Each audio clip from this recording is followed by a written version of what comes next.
जय हिंद। आज समझेंगे गांधी युग के बारे में। महात्मा गांधी जी के देश की आजादी में कितना योगदान था, ये अंग्रेजों के साथ कितना स्ट्रगल किए, कैसे हमारा देश आजाद हुआ, सब के सब इस वीडियो में समझेंगे। महात्मा गांधी जी का जन्म गुजरात में हुआ था। गुजरात के अंदर एक जगह है जिस जगह का नाम है पोरबंदर। ऐसी पोरबंदर में महात्मा गांधी जी का जन्म 2 अक्टूबर 1869 ईस्वी में हुआ था। और इनका पूरा नाम मोहनदास करमचंद गांधी था और इनके पिता का नाम करमचंद गांधी था। यानी ये गांधी जो है इनका टाइटल है, गांधी जी जो है इनका क्या है, टाइटल है। और इनका माता का नाम था पुतलीबाई, इनका माता का नाम था पुतलीबाई। और महात्मा गांधी जी जो थे, महात्मा गांधी जी को शादी 1883 ईस्वी में करवा दिया गया।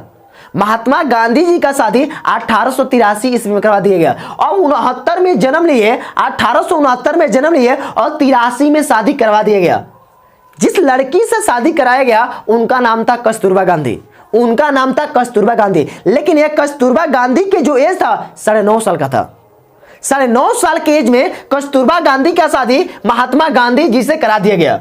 और महात्मा गांधी जी से करा दिया गया क्योंकि पहले के युग में, यानी पहले के युग में कम एज में लोगों का शादी करा दिया जाता था। लेकिन आज के युग में जिसका एज मिनिमम 18 वर्ष होना चाहिए तब शादी होता है। लेकिन महात्मा गांधी जी का शादी 9.5 वर्ष के लड़की कस्तूरबा गांधी जी से करा दिया गया। लेकिन यह कस्तूरबा गांधी बहुत अच्छी लड़की थी। जैसे महात्मा गांधी जी का 1883 में शादी हुआ, शादी के बाद इनके अंदर इच्छा था तो हम वकील बने, इनके अंदर इच्छा था तो वकालत करे या वकील बने। इसलिए महात्मा गांधी जी ने 1888 ईस्वी में चले गए लंदन, यानी इंग्लैंड के राजधानी क्या है, लंदन। और इंग्लैंड में जाने के बाद वहां वकालत की पढ़ाई किए, वहां इंग्लैंड में जाने के बाद वकालत की पढ़ाई किए, अच्छे ढंग से किए। और वकालत की पढ़ाई बाबू छोटा मोटा पढ़ाई नहीं होता है। वकालत का अर्थ होता है दो इंसानों के बीच अगर झगड़ा लग गया या किसी चीज पर बोलने की बात आ गया तो सारे के सारे उसके पक्ष में बोलने का काम कौन करता है, वकील। वकील के नाम सुने हो ना, वही वकील करता है। और वहां पढ़ाई अच्छे ढंग से करने के बाद 1891 ईस्वी में भारत आए। और भारत जैसे महात्मा गांधी जी आए और भारत आने के बाद यहाँ वकालत किए। और वकालत वो कहां किए थे, मुंबई में किए थे। कहां किए थे, मुंबई के अंदर किए थे वकालत। लेकिन दोस्तों इस बात को ध्यान दीजिएगा, महात्मा गांधी जी कम एज में इतना कुछ कर गए, महात्मा गांधी जी कम एज में इतना कुछ कर गए। लेकिन आज के लोग ज्यादा एज हो रहा है तब पर भी उनका दिमाग जगता नहीं है, तब पर भी उनका दिमाग खुलता नहीं है। लेकिन शिक्षा का मेन उद्देश्य होता है दिमाग को जिंदा करना। लेकिन आज के लोग शिक्षा का मेन उद्देश्य, आज के लोग पढ़ते हैं इसीलिए तो हम नौकर बने, यानी सरकारी नौकरी पाए। लेकिन यही तो दिक्कत है, आज यही हमारा देश, इसी के कारण हमारा देश आज इतना देशों में बेरोजगारी फैल रहा है। क्योंकि शिक्षा का मेन उद्देश्य नौकर बनना नहीं होता है, दिमाग का जिंदा करना होता है। पॉलिटिशियन के बाबू देख लो, नेताओं को देख लो, पढ़ा लिखा होता है कम लेकिन दिमाग लगाता है ज्यादा। लेकिन नेताओं बाबू, आज के जो नेता है जब इलेक्शन आएगा तो आपके लिए बहुत कुछ है करने की बात कहेगा, आपके हर मुसीबत में हम साथ देंगे। लेकिन नेता कितना साथ देता है आप स्वयं जानते हो, नेता कितना साथ देता है स्वयं जानते हो। इसी नेताओं के चलते आज कास्ट में एक कास्ट के व्यक्ति दूसरे कास्ट में लड़ाई हो रहा है।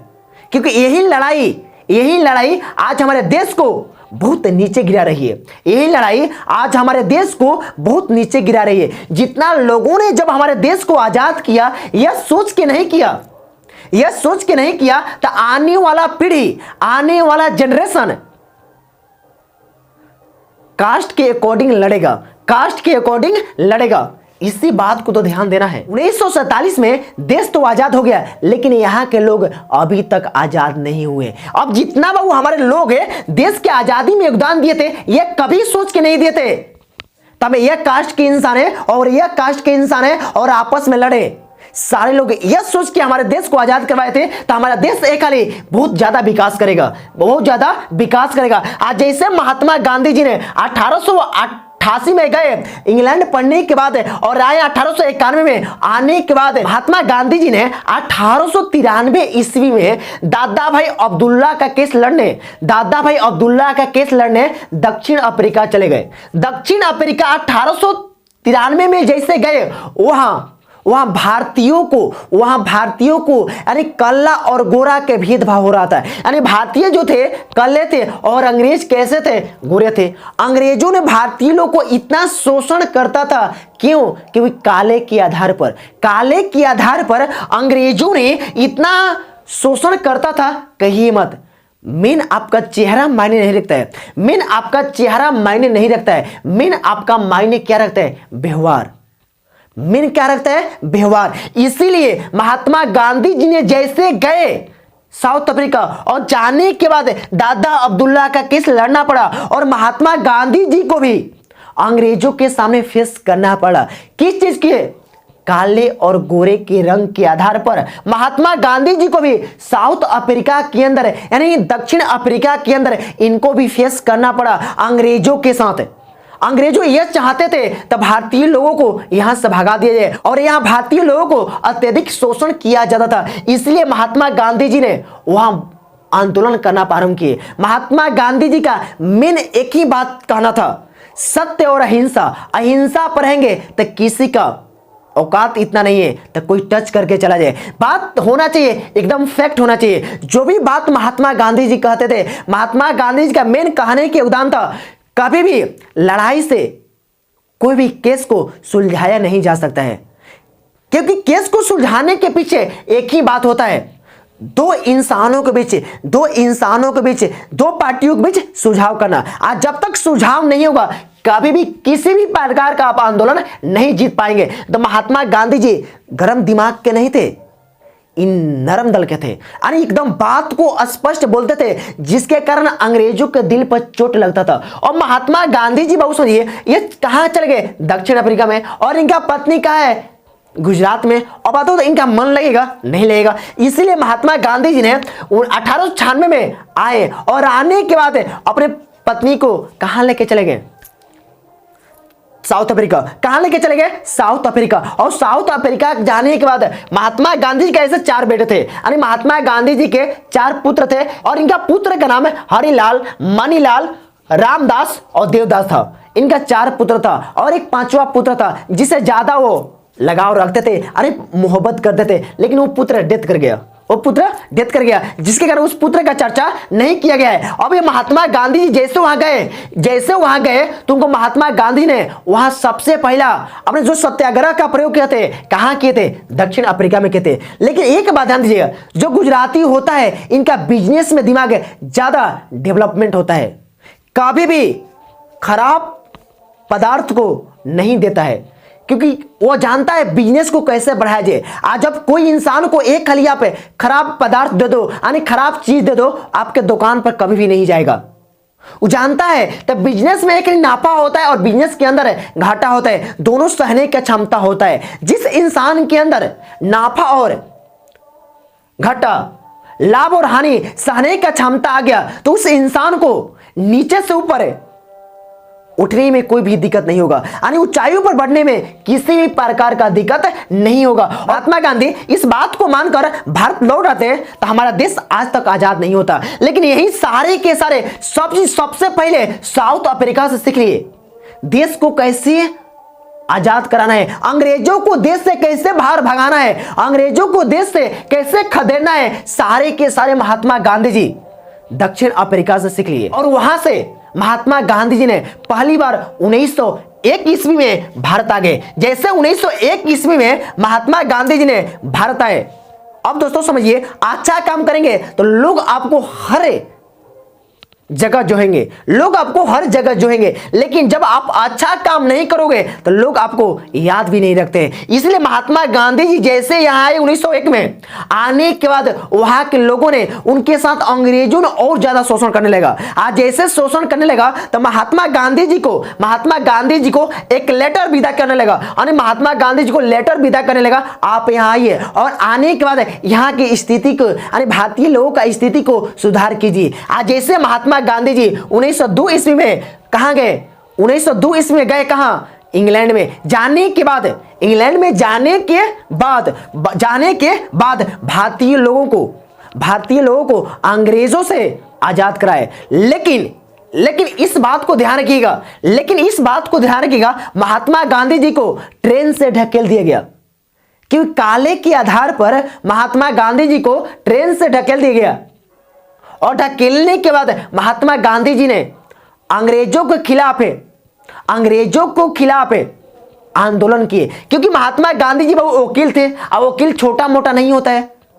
जो लंदन से वकालत की पढ़ाई का क्या है, लगता क्या है उनके पास दिमाग नहीं है, उनसे कई गुना ज्यादा महात्मा गांधी जी का दिमाग था। तभी तो हमारा देश आजाद हुआ। अगर इनके पास दिमाग नहीं होता, अगर दिमाग नहीं होता तो हमारा देश आजाद होता नहीं। आज के लोगों का मेंटलिटी क्या है? दूसरे को देखकर जलता है। वो इंसान कैसे बढ़ रहे हैं? अरे भाऊ वो स्ट्रगल कर रहे हैं, तुम भी स्ट्रगल करोगे तो वह इंसान क्या होगा? बढ़ेगा। लेकिन स्ट्रगल करने का काम नहीं है, एक यही काम होता है वो इंसान को कैसे नीचे गिराया जाए। और महात्मा गांधी जी को अंग्रेजों ने इतना प्रयास किया नीचे गिराने के लिए, क्या गिरे? नहीं गिरे। अपना स्ट्रगल जारी रखे। आज के लोग क्या है? नेताओं के पीछे बहुत ज्यादा चलते हैं, नेताओं के रैली में ज्यादा चलते हैं। नेता क्या देते हैं? कुछ नहीं। नेताओं के पास आप जाइएगा तो कुछ ना कुछ लेकर जाइएगा, और पहले जाइएगा नेताओं के पास तो वहां 1 केजी या 2 केजी मिठाई लेकर जाइएगा। लेकिन आपको नेताजी क्या देंगे? कुछ नहीं देंगे। लेकिन इस बात को तो आपको ध्यान होना चाहिए। आप समय बर्बाद किए, उनके साथ घूमे, लेकिन आपके साथ कुछ ना किए। वो आज क्या है? मुखिया के इलेक्शन में लोग 500 रुपया पर अपने पूरे के पूरे 5 साल के लिए बेच दे रहा है। लेकिन पर डे का कितना पैसा पड़ेगा ये जोड़ के तो देखिए।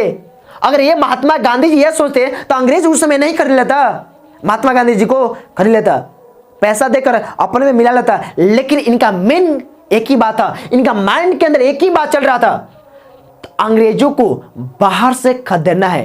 क्योंकि अंग्रेजों ने जैसे महात्मा गांधी जी को ट्रेन से नीचे गिरा दिया, तब महात्मा गांधी जी उसी समय सोच लिए थे तब भारत से अंग्रेजों को भगाना है। अंग्रेजों ने कम पैसा पर कच्चा माल को खरीदा था और अधिक पैसा पर बेचता था, और भारतीय लोगों से बहुत मुनाफा कमाता था। अब 1600 ईस्वी में ईस्ट इंडिया कंपनी का स्थापना किया था अंग्रेजों ने। वो आया था व्यापार करने के लिए, लेकिन यहाँ करने लगा राज। शुरुआत में सोना का चिड़िया कहा जाता था भारत, लेकिन आज भी धीरे धीरे भारत का इतना डेवलपमेंट होने लगा, कहिए मत। अब इसके बाद महात्मा गांधी जी जैसे 1902 ईस्वी में गोपाल कृष्ण गोखले से मिले, गोपाल कृष्ण गोखले से जैसे महात्मा गांधी जी मिले तो ये गोपाल कृष्ण गोखले कहा। अब गोपाल कृष्ण गोखले जी को महात्मा गांधी जी ने अपना गुरु मानने लगे। लेकिन जैसे अपना गुरु मानने लगे तो महात्मा गांधी जी को कहा, एक बाइक के किसी भी काम में कूदना नहीं चाहिए, टांग गड़ाना नहीं चाहिए, देहाती भाषा में कहा जाता है। क्योंकि जब एक बाइकी आप किसी भी चीज में कूद जाओगे तो गिरने की संभावना ज्यादा होता है। आप नदी के अंदर तैरना नहीं जानते हो और नदी में कूद गए तो कैसे निकलोगे? उसी के अंदर डूब जाओगे। तो महात्मा गांधी जी को एक गोपाल कृष्ण गोखले ने कहा, आप जब भारत जा रहे हो तो सबसे पहले भारत के माहौल को समझ लेना चाहिए। अरे यहाँ क्या चल रहा है? आज जैसे महात्मा गांधी जी भारत आए, और भारत कब है? अब 1915 ईस्वी में, 9 जनवरी 1915 ईस्वी में महात्मा गांधी जी भारत आए। और आने के बाद साल 2 साल पूरे के पूरे भारत को भ्रमण करने लगे। और इनका बोलने का तरीका जो था बहुत सारे लोगों से क्या डिफरेंट था। बोलने का तरीका बहुत सारे लोगों का डिफरेंट था। उस समय एक बनारस के अंदर विश्वविद्यालय बना था। उसी विश्वविद्यालय में जैसे महात्मा गांधी जी भाषण दिए तो लोगों ने इनके प्रति आकर्षण होने लगे। ये इंसान बहुत सही बोल रहा है। आज जब तक यह इंसान यह बात सही बोल रहा है, इनका बात को सपोर्ट करना चाहिए। क्योंकि महात्मा गांधी जी पूरा अपना कार्यकाल साउथ अफ्रीका में सीख लिए थे। साउथ अफ्रीका के अंदर इस बात को सीख लिए थे तो कैसे वहां करना है, कैसे अंग्रेजों को बाहर खदेड़ना है। गरम दल से काम करोगे, यानी गरम दिमाग से काम करोगे तो आपको चोट भी आ सकता है। लेकिन नरम वे से करोगे तो धीरे लेट लगेगा, लेट लगेगा लेकिन अच्छाई जरूर मिलेगा। लेट लगेगा लेकिन अच्छाई जरूर मिलेगा। इसलिए महात्मा गांधी जी ने वहां आने के बाद पूरा का पूरा माहौल को समझा। और टोल्स्टॉय जो था, टोल्स्टॉय बहुत सीखा उनसे बहुत कुछ सीखा। वो कहा एक बाय के धारणा पर नहीं बैठना चाहिए। सबसे पहले अंग्रेजों के बोलो तो ऐसे करो, अगर नहीं करे तो सत्याग्रह का प्रयोग करो, उसको नहीं करे तो भूख हड़ताल का प्रयोग करो। इस सारे के सारे टोल्स्टॉय ने इसको महात्मा गांधी जी को बताया। आज जैसे आया और आने के बाद महात्मा गांधी जी ने 1915 ईस्वी में गुजरात के अंदर एक राजनीति केंद्र बनाया, लोगों को इकट्ठा करने का प्रारंभ किए, क्योंकि देश को आजाद कराना है और देश से अंग्रेजों को बाहर खदेड़ना है। आज जब तक अंग्रेजों को देश से बाहर नहीं खदेड़ा जाएगा तो हमारा देश आजाद नहीं हो पाएगा। दोस्तों इस बात को आप ध्यान दीजिएगा, क्योंकि जब तक पढ़ाई का मेन उद्देश्य, ये ना समझ के पढ़िएगा, पढ़ाई का मेन उद्देश्य है नौकर बनना नहीं, दिमाग को जिंदा करना। तो जब आपने दिमाग को जिंदा करना सीख गए, उस दिन से आपको यहां से नीचे से ऊपर उठने में किसी भी प्रकार का दिक्कत नहीं हो सकता है, किसी भी प्रकार का दिक्कत नहीं हो सकता है। महात्मा गांधी जी ने भारत में पूर्ण से जो योगदान दिया था 1919 से लेके 1947 तक, महात्मा गांधी जी का कंप्लीट योगदान था। महात्मा गांधी जी का कंप्लीट योगदान था। और महात्मा गांधी जी ने भारत में 3 बड़े-बड़े आंदोलन चलाए थे, 3 बड़े-बड़े आंदोलन चलाए थे। और तीनों आंदोलन का नाम असहयोग, सविनय अवज्ञा आंदोलन, भारत छोड़ो आंदोलन, ये 3 आंदोलन महात्मा गांधी जी ने भारत में चलाए। अब इनके बाद समझेंगे इनका कार्यकाल क्या है, इनका पूरा का पूरा कैसे क्या हुआ, आगामी प्रोसेस कैसे बढ़ा, सब के सब नेक्स्ट वीडियो में समझेंगे। जय हिंद दोस्तों।